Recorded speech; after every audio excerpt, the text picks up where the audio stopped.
ආ කියලා කියන්නේ ඉංග්‍රීසි භාෂාවේ වැඩියෙන්ම භාවිතා වෙන වචන දෙක. ඒ වගේමයි වැඩියෙන්ම වරද්ද ගන්නා වචන දෙක. ඒ නිසා මම අද කියලා දෙන්න යන්නේ මේ is are කියන වචන දෙක මොන ආකාරයට ලිව්වමද වැරදෙන්නේ, කොයි විදියටද අපි ඒක නිවැරදිව භාවිතා කරන්නේ කියලා. is are කියලා කියන්නේ මොනවද? ක්‍රියාපද දෙකක්. is කියන වචනය ඒක වචන, are කියන වචනය බහු වචන. ක්‍රියාපද දෙකක්. මේක බොහෝ අය මෙන්න මේ ආකාරයට භාවිතා කරනවා වාක්‍යවල. අපි බලමු උදාහරණ වාක්‍යයක්. He plays cricket. බොහෝ අය හිතනවා මේ ක්‍රියාපදය ප්‍රමාණවත් නැහැ. මේක ක්‍රියාව කරන බව පෙන්වන්නට මේකට is කියන වචනය යොදන්න ඕනේ කියලා. ඒ නිසා ඒ අය ලියනවා he is plays cricket. එතකොට මේ වචනය යෙදීම නිසා මේ වාක්‍ය වැරදි වාක්‍යයක් බවට පත් වෙනවා. අපි බලමු බහුවචන ස්වරූපය. They eat rice and curry. Rice and curry. ඔවුන් බත් කනවා. බත් සහ ව්‍යංජන. මේ අය හිතනවා මේ eat කියන ක්‍රියාපදය ක්‍රියාවට නම් වන්න නම් ආ කියන වචනය මෙතෙන්ට යෙදෙන්න ඕනේ කියලා. ඒ අය මොකද කරන්නේ? They are eat rice and curry කියලා ලියනවා. ඒ නිසා මේ වචනය භාවිතා කිරීම නිසාම මේ වාක්‍ය වැරදෙනවා.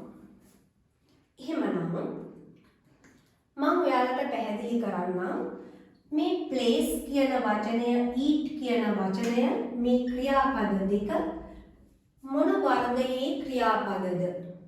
අපි මේවාට කියනවා full verbs කියලා. උදව් පදයක් නොමැතිව ලියන්නට පුළුවන් ක්‍රියාපදයකට තමයි අපි කියන්නේ full verb එකක් කියලා. දැන් බලන්න play, come, go, dance, buy මේ මොනවද? full verbs වලට ක්‍රියාපද වලට උදාහරණ. අපි ඒවාට ඉංග්‍රීසි භාෂාවේ භාවිතා කරනවා මූලික ක්‍රියාපදය, එහෙම නැත්නම් verb root කියලා. verb root මම ලියනවා මේ වචනය මෙතනින් verb root.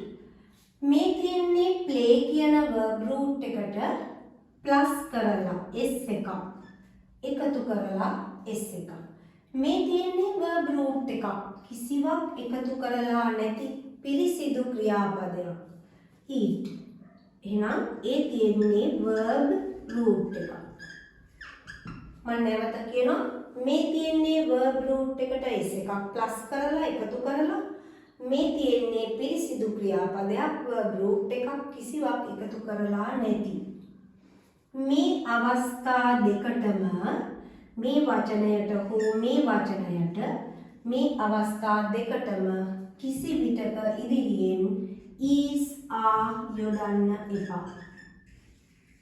එහෙම යෙදුවොත් අපිට වාක්‍ය වැරදෙනවා. දැන් යොදන්න එපා කියන එක කිව්වා වගේම මම පැහැදිලි කරලා දෙන්න ඕන මේ දෙක හිනම් මොන වගේ තැනකදීද යොදන්නේ කියන එක. අපි එහෙමනම් බලමු is are කියන වචන මොන විදියටද යෙදෙන්නේ කියන එක. දැන් මම ඔයාලට කතා කරා full verb එකක් ගැන. සම්පූර්ණ ක්‍රියාපදයක් ගැන. අපිට මේ is are කියන වචන දෙක යොදන්න පුළුවන් ආකාර දෙකක් තියෙනවා. සම්පූර්ණ ක්‍රියාපදයක් ලෙස, full verb එකක් ලෙස යොදන්න පුළුවන්. ඒ වගේම helping verb එකක් ලෙස ක්‍රියාපදයට උදව් කරන උපකාරක ක්‍රියාපදයක් ලෙස යොදන්න පුළුවන්. මම අද පැහැදිලි කරලා දෙන්නේ මේ වචන දෙක කොහොමද full verb එකක් විදියට පාවිච්චි කරන්නේ කියලා. මේ ක්‍රියාපද දෙකට තියෙනවා තේරුම් තුනක්. දැන් අපි eat කියන ක්‍රියාපදය ගත්තොත් කනවා කියන එකනේ තේරුම. එක තේරුමයි තියෙන්නේ. හැබැයි මේ වචන දෙකට තියෙනවා තේරුම් තුනක්. මේ බලන්න.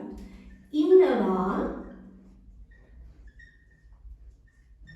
මිනිස්සෙක් සත්වයෙක් නම් ඉන්නවා. අප්‍රාණවාචී පණ නැති දෙයක් නම් අපි කියන්නේ නෑ ඉන්නවා කියලා. අපි කියන්නේ තිබෙනවා.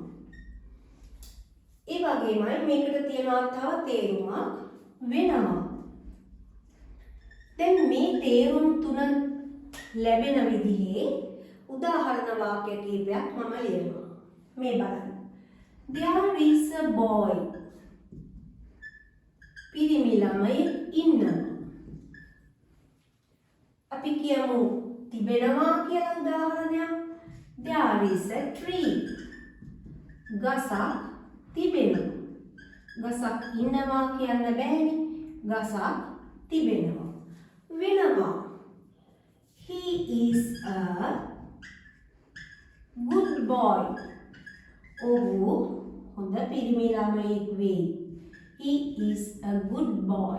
වේ කියන්නේ වෙනවා කියන එක.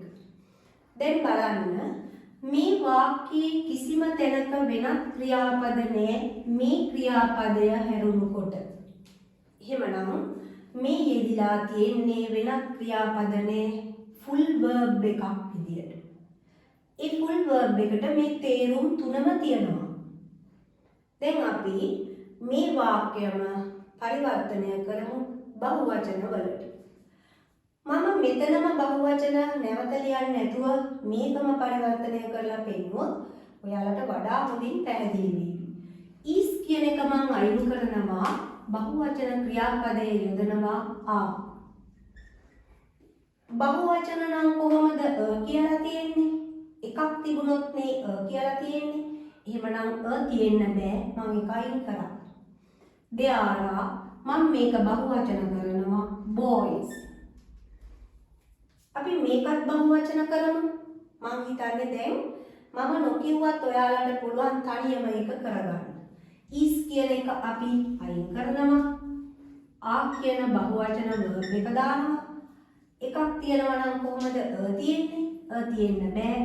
අපි මේක බහුවචන කරනවා trees. there are trees. ගස් තිබේ. පිරිමි ළමයින් සිටිනවා ඉන්නවා. දැන් අපි මේකත් බහුවචන කරමු. ඔහු කියන එක බහුවචන නෙමෙයි. අපි ඒක ඔවුන් කියලා වෙනස් කරනවා they කියලා. is කියන එක මම වෙනස් කරනවා ආ කියලා. දැන් මම නැති වුණත් ඔයාලට තනියම ඉතුරු ටික පුළුවන් කියලා මම හිතනවා. ඔය යොදන්න බෑ. ඒක වචන නෙමෙයි. දැන් බහුවචන good boy බහුවචන කරනවා good boys. එහෙමනම් මේ වාක්‍යයේ වෙනත් ක්‍රියාපද නැහැ. ආ කියන ක්‍රියාපදය විතරයි. එහෙනම් full verb එකක් විදිහට තමයි මේ ආ කියන ක්‍රියාපදය කලින් මම ලියපු is කියන ක්‍රියාපදය යෙදිලා තියෙන්නේ. දැන් අද මගේ පාඩමෙන් පැහැදිලි කරේ is ආ කියන ක්‍රියාපද දෙක full verb එකක් ලෙස යෙදෙන්නේ කොහොමද කියන එක. ඒකම හොඳට මතක තියාගන්න මම මුලදිම වැරදිච්ච විදිය කියලා දුන්නා. verb root එකක් මූලික come go dance play වගේ මූලික ක්‍රියාපදයක් හෝ ඒකට s එකක් එකතු වෙලා තියෙන තැනකදී ඒ වගේ තැනකට ඉදිරියෙන් කිසි විටක is ආ කියන වචන දෙක භාවිතා කරන්න එපා. එහෙම කරොත් ඒ වාක්‍ය සම්පූර්ණයෙන්ම වැරදි. දැන් is ආ කියන වචන අපිට භාවිතා කරන්න පුළුවන් helping verbs විදියට උපකාරක ක්‍රියාපද විදියට. මම ඊළඟ පාඩමෙන් පැහැදිලි කරන්නේ is ආ කියන වචන උපකාරක ක්‍රියාපද විදියට යොදන්නේ කොහොමද කියලා.